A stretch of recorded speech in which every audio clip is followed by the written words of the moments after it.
Good morning, everyone. Welcome to the COP26 Cryosphere Pavilion. My name is Heidi Silvestre. I'm the Director of Outreach at ICCI, the International Cryosphere Climate Initiative. And we have a great program for you today, starting with presentations from our early career scientists who have been volunteering here, working tirelessly at the COP26 Cryosphere Pavilion. And it is my great joy to introduce Jimena, who is doing her PhD research at the University of Stirling. Jimena, the floor is yours. Thank you so much, Heidi. Um, well, good morning, everyone. Buenos días a todas y todos. Muchas gracias por acompañarnos el día de hoy. Before I begin with this brief presentation, I would like to acknowledge the voices that are missing in this summit. I would like to acknowledge the diversity of our planet, because science comes in different colors, in different shapes, in different languages. In fact, I think that we scientists are nature's translators, but I believe as well that much is getting lost in translation. I'm a glaciologist, and I'm aware of the responsibility that I have as a scientist to share knowledge based on objective conclusions, graphs, and numbers. But I cannot ignore my humanity. I cannot ignore the breath of a glacier awakening my skin where I'm walking through it. And I cannot ignore the strength of the ocean rumbling through my bones when I'm at sea.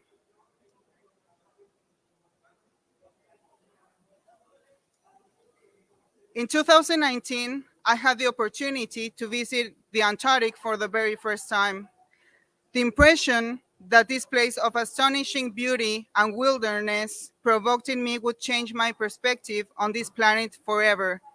It changed my life.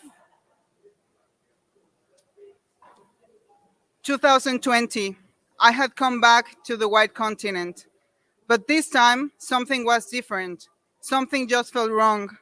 The snow had almost entirely left the ice, and the crystalline ice had been covered with heavy layers of dark and brown impurities. It immediately made me think about how gangrene takes rapidly all over of a human body. The color of glaciers is changing worldwide. The southwest of Greenland, the Antarctic Peninsula, and the Himalayas are just a few examples. The main causes of this darkening is the increase of atmospheric warming, increased aerosols, and dust because of soil desertification and deforestation, and the combustion of fossil fuels and wildfires. Scientists have discovered, Scientists have discovered that the darkening has severe effects on the capacity of these massive bodies of snow and ice to reflect solar radiation to space. This effect, of course, triggers warming and melting, but we have recently discovered that it also settles the perfect conditions for microorganisms to thrive on these white surfaces, worsening even more the situation. This problem not only affects glaciers. These massive bodies of ice are closely connected to the coastal marine waters in polar and subpolar regions. The increasing melting transports enormous amounts of materials of fresh water to the coastal waters, threatening the primary productivity and the highly efficient mechanisms of CO2 sequestration, such as the Southern Ocean, one of the most critical CO2 sinks in the world. Now, my PhD project, which I began 5 months ago, is titled Ice and Ocean Color. The main objective of my project is to couple marine terminating glaciers, which are the glaciers that end in the coastal marine waters, and the marine system to identify the responses of each of these two systems in terms of melting. Also, one of the main aims is to quantify the transport of these organic materials that are coming from the glaciers towards the marine system. Now, How do we quantify or measure the color of glaciers and the coastal marine waters? Well, we have to characterize the light absorbing impurities. These light absorbing impurities can be organic or inorganic. And my main objective is to characterize the organic particles and why the organic particles are so important. Well, the organic particles are highly absorbent particles in contrast to the ones that are related to dust or volcanic ashes. This is because their characteristics, their physical and chemical characteristics, makes them not so absorbent as the organic ones, which are brown or dark. Now, for that, we have to go to the field. We have to go to the glaciers. We have to get snow samples, but also we have to go to the sea. And for that, we also collect water samples to then have these filters to the lab. We filter them and then we analyze them to extract their colors or their optical properties. That's more or less what we get once we do this analysis. And these curves, what are showing is actually how these particles react or respond to photons or to light. Each of these curves are specific to each of the particles. That is, for example, this curve, the one that has a stronger signal, is that strong because we are talking about sediments, and these sediments are mostly composed by minerals. And minerals have these crystals which reflect strongly light in contrast with the organic particles, which tend to absorb light. In contrast, we also have color dissolved organic matter, which are these particles that are brown, and as I said, absorb really strongly light. And chlorophyll and water just react differently among each other in terms of how they respond to light. Now, this image is not only beautiful, it actually looks as if it was like, I don't know, like an abstract picture or, I don't know, painting. But this image is actually a Oli Landsat 8 satellite image. And as I said, it's not only beautiful, but this image can tell us a lot about what is happening in this system. For instance, that green spot is telling us that something is happening in terms of biology. If we remember algae, for instance, they have these pigments, mostly chlorophyll A, which is color green. So if we see one of these images and we see green spots, then the meaning, I mean, yeah, the meaning is that we are looking at some sort of bloom of these microalgae. In contrast, if we look at the areas which are white or mixed with different colors, then we can, I don't know, suspect that maybe there are happening some mechanisms of eddies or mixture that are allowing for microalgae to grow. For example, upwellings or the presence of nutrients which are triggering the presence of these microalgae. But not only that, we can also see, for example, some characteristics of glaciers, some aspects of their dynamics. So what I wanted to show you with this image is how much information we can get from one image, satellite image. And if we manage to have several images, then we can detect some changes that we will not be able to detect if we are in the field.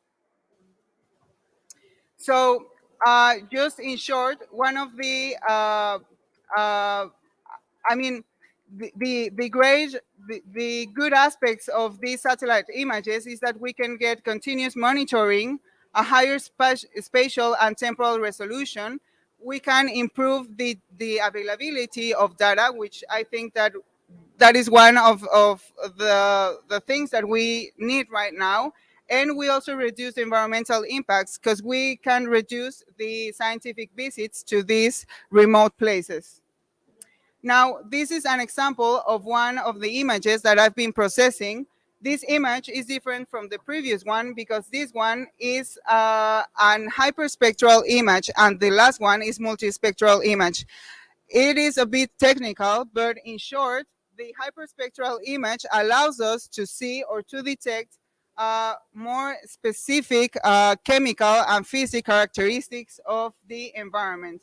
So as you see at your right, you can see a glacier coupled with the coastal marine systems, and you can see the plume, this one, which has brighter colors or turquoise colors, which are telling us or indicating that maybe the glacier is delivering many materials to the coastal marine systems, and it is actually modifying the system itself. So at your left, you can see several curves, and the message is just to see how variable or heterogeneous are these curves. These curves are saying just how these particles are reacting to light, and the shape, as I said before, is telling us which type of particle we are looking at. Now, to end, I would like to say that indeed we are free to decide, but we cannot be neutral, not this time in this context of the COP26. Or we decide to put everything, every piece of our mind and soul to cut emissions to be closer to the safe zone by 2030. Otherwise, we decide it is not worth to fight for life. But if you love life, if we love life, then we have no other option but to make the boldest and courageous decisions of our time now. Thank you. Sorry, are there any questions? Okay.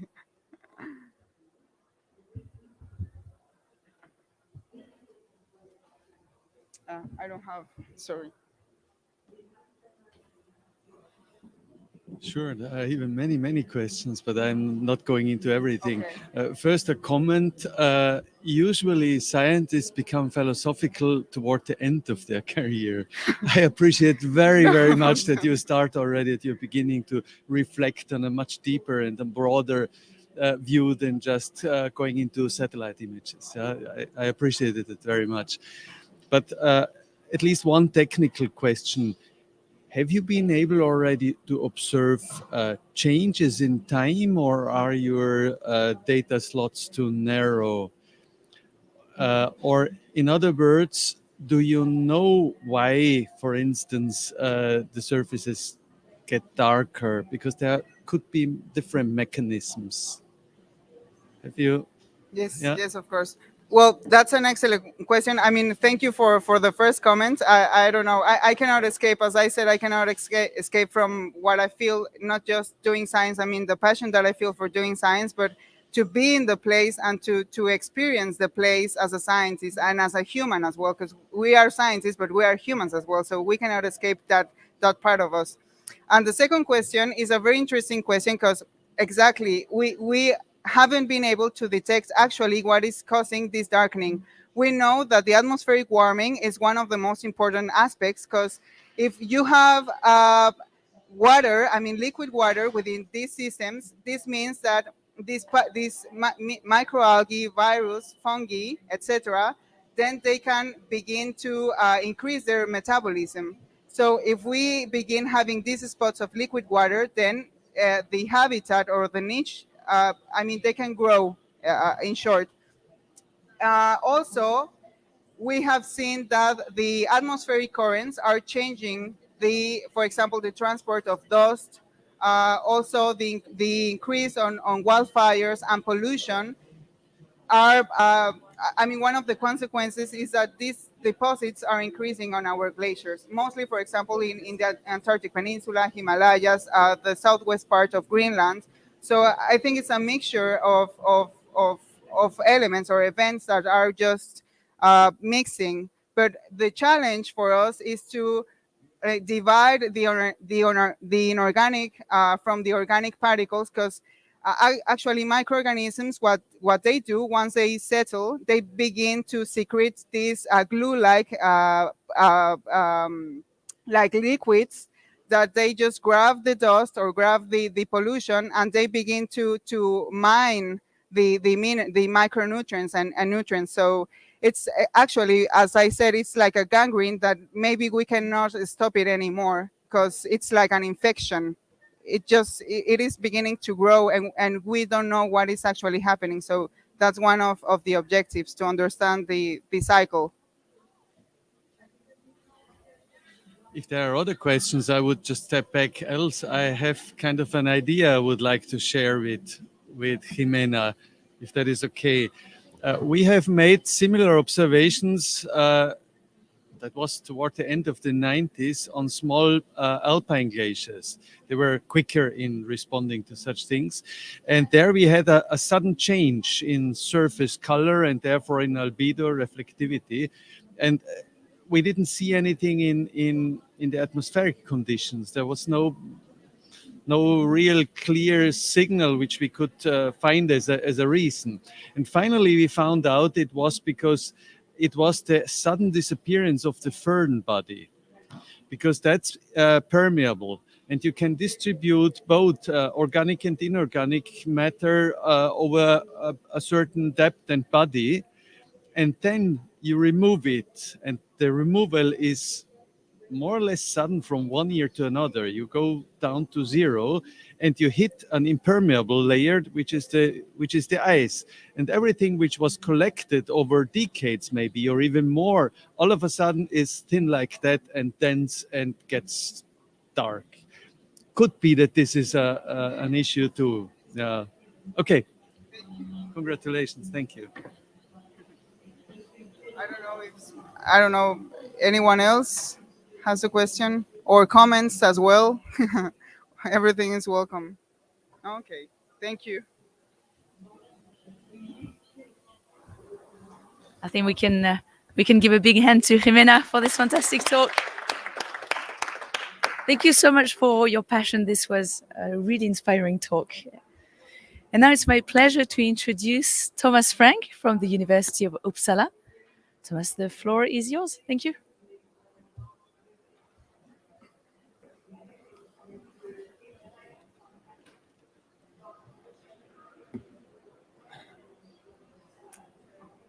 All right. Nice to be here. My name is Thomas Frank. I'm a PhD candidate at Uppsala University in Sweden. And first of all, I need to apologize a bit for the sparseness of my slides. I cannot keep up with Jimena's, but this is because I lost my laptop actually on the way here to Oslo. Not to Oslo, from Oslo to here. But yeah. So I want to share a bit my story or my interest in the field of glaciology, why I came here. And I want to do that sort of by looking back in history into the great age of polar exploration, which is the end of the 19th century and the start of the 20th century. So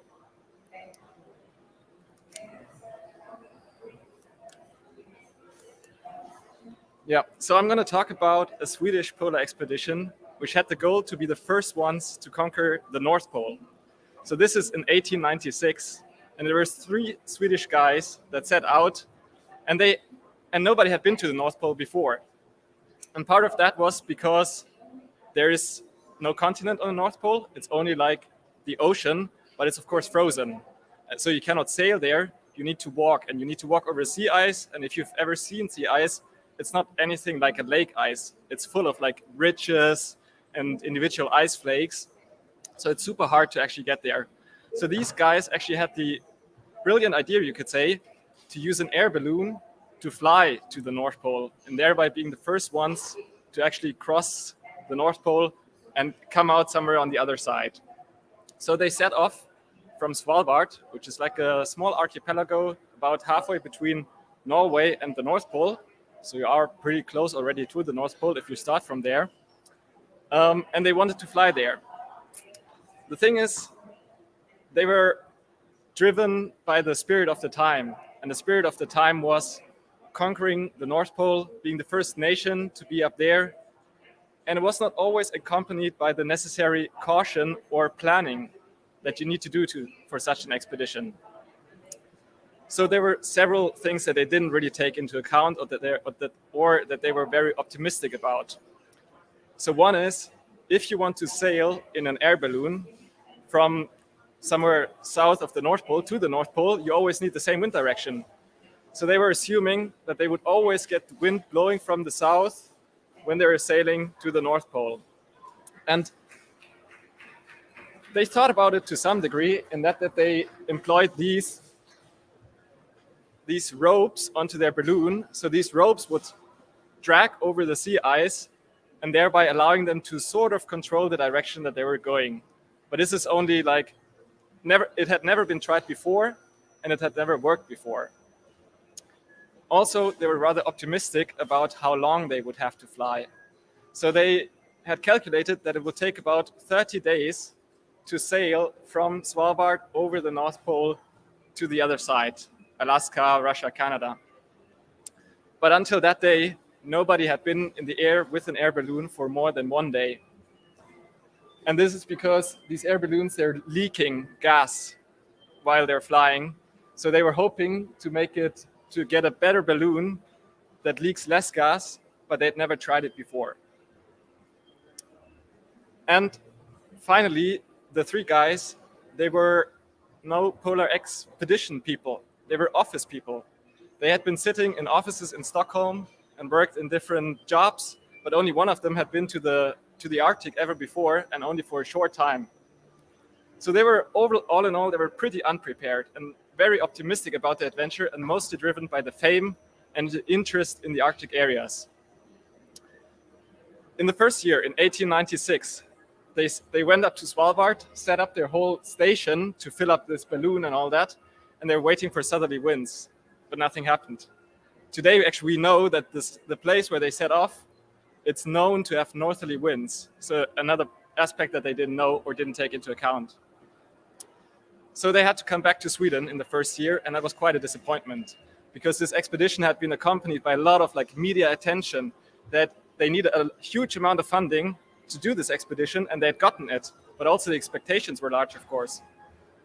So they came back after first years, the expectations were building up, and so they went back the next year to try it again. And indeed, they were lucky. One day in June, the wind actually blew from the south.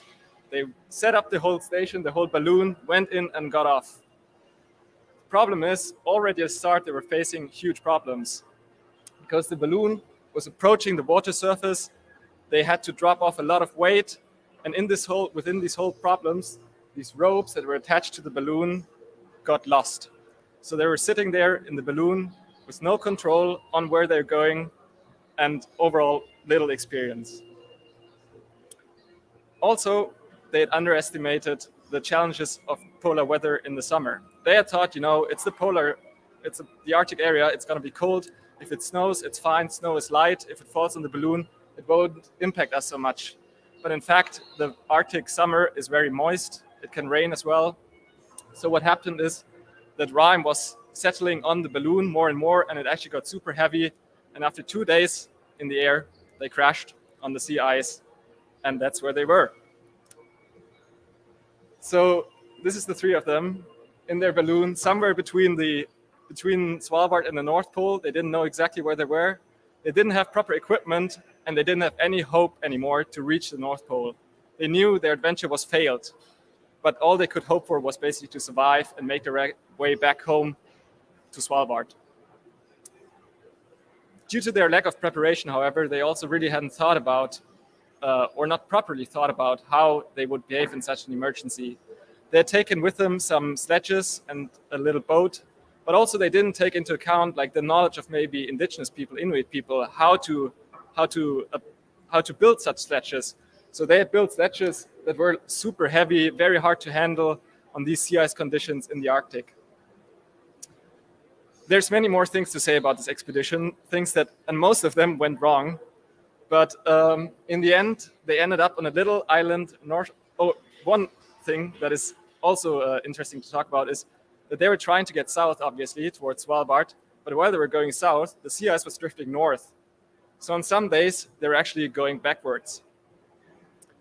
Yes, but eventually they made it to this little island called Vidøen, which is somewhere northeast of Svalbard, and nobody had probably been there before. It's just a little island with a huge glacier on it and a little beach. And they set camp there, and we know all this because they noted it down in the diary. But at this point, they set the camp, they noted down, we're doing well, we're doing good. But the next day, all entries in the diary end. So, of course, people back then didn't have these diaries, and nothing was known about what had happened to this expedition.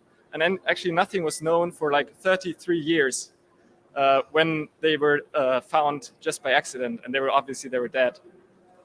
Now, many theories have come forward why they've died, and it's and it hasn't fully been resolved until today, but it probably has to do something with polar bears and starvation. But the point that I want to make with this story and why I'm telling this whole thing has to do with the next. Oh, no, sorry. So this is, well, when they were found, not in a super good shape. So this now brings me to my point why I'm telling this whole story. Because they were found, they were dead, they had been gone for 33 years. And yet, when they were brought back to Stockholm, their dead bodies, they were received by a huge crowd, tens of thousands of people. The king was there, cannon shots were fired. You see this whole parade going to the graveyard. And to me, and that is why, and this shows to me also, or this is related to why I'm in this field, because it shows to me how fascinating these polar areas are for us. They were gone for 33 years, and yet they were received back, and everybody was interested in that. And that is also, yeah, that is my motivation in this field as well, that I'm just fascinated by these vast areas, these landscapes, these extremes, and this cold. So this is, long story short, this is why I'm in this field. And so this is me looking up on the, down on Svalbard. Now, I mentioned that I went into this field because I'm just interested in these areas and and this field in general. But it's now sort of an interesting shift that has occurred to the field and to me personally, because this field has long been just driven by curiosity and the interest in the Earth system, how everything works, why we get these extreme areas on the poles, and at the same time we have an area on the globe that's the tropics, that's so much warmer and all that. So this has been interesting to me and to the many researchers in the field. But all of a sudden, this field has sort of ended up in the center of our future. It has become like the focal point of nothing less than the faith of humanity. And this is, one could almost call it like a tragic change of events, or that people wouldn't have foreseen, especially not me when I started in this field. I was just interested in everything. So much for my journey in this field. Now I'm going to briefly talk about my PhD topic. It's not so much because I've started a half a year ago, so I cannot share so many results yet, but I want to show you what it's about. So this is another glacier on Svalbard. I talk a lot about Svalbard here. And we can look at it from above. We can assess all sorts of characteristics. We can measure how much snow it gains every year, how much snow is lost every year. However, there's one thing that's not so easy to observe, and this is how thick is actually the glacier. Because there's no device where we can just, kind of look through the glacier, make the glacier invisible. We could, for example, drag a radar, a ground-penetrating radar, that's what it's called. So that's a device that you can drag on the sledge behind you, and it sends out an electromagnetic waves, and it receives the signal back, and then you know how thick the glacier is at this specific point. But there's no device that can look through the glacier on a larger scale. So my PhD project is about looking through the glacier, but not with a technical device, but by using computer algorithms and ice flow modeling, so the principles of ice flow. So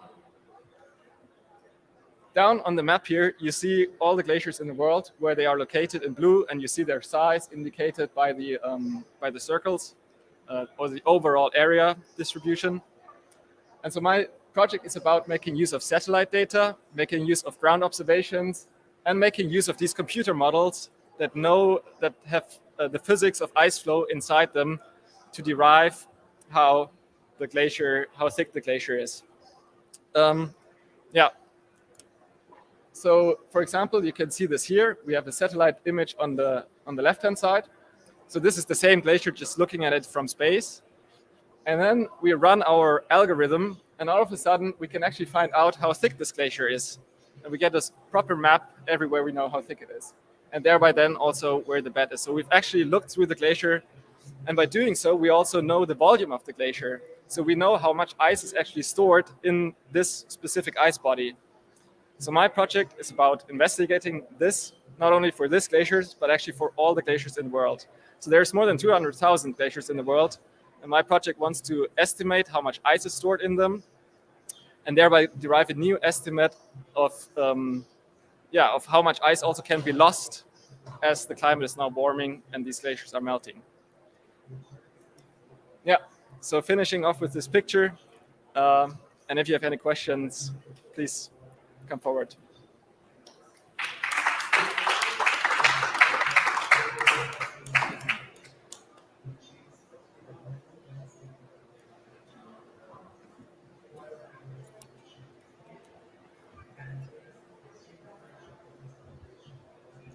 Hi, I was just wondering how accurate is the algorithm you've used? Have you tied it into many points where you've used radar, or have you just got a few?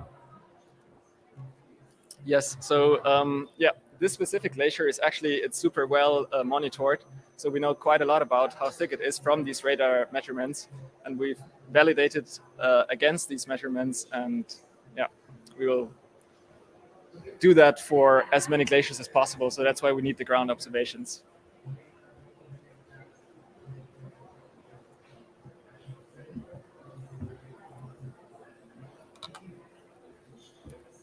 Hi, I thought that was really interesting. Thank you. And him in the talk was really good as well. Really inspiring. I'm in the field of glaciology, radar glaciology as well. So that really interested me. But I think what interested me even more is the start, how you were telling that story. And in a way, you almost touched to that metaphor of these sort of rich white guys, middle-aged sort of office people just going into an area that they don't know really much about. It's quite dangerous, quite unpredictable, and trying to sort of do something that nobody's ever done without actually talking to the Inuits or to the indigenous people to ask them a little bit about their experience and understanding how they do it in the field. And I think that kind of is applicable to what's happening here at COP, but also what's happening in general with Western societies and climate change. I think it was a nice metaphor, a nice link between the two. So I just wanted to say that was great, inspiring, and thank you also for him, and that was really good as well. Thank you. Thanks.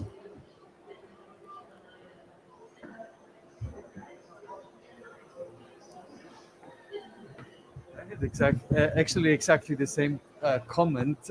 I had just put it another way. If you would allow us to interpret it in the way that those three guys are kind of an analogy to the policymakers and decision makers of today. So we are on the same. We got the same message. Thank you. Yeah.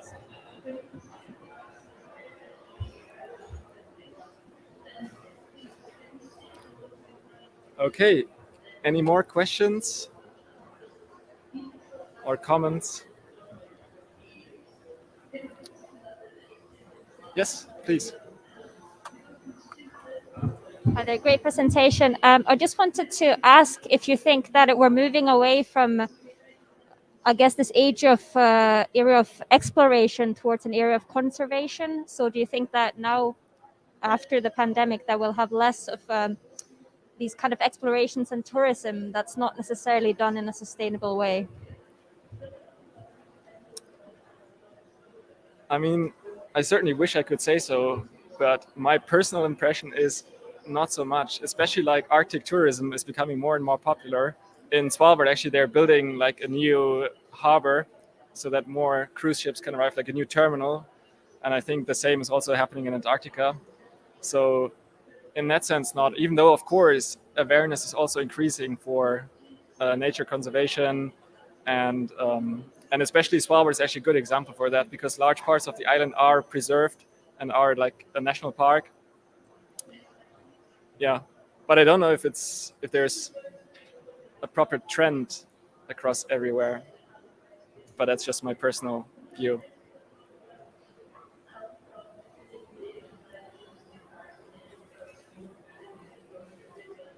Okay, any more questions? Perfect, thank you.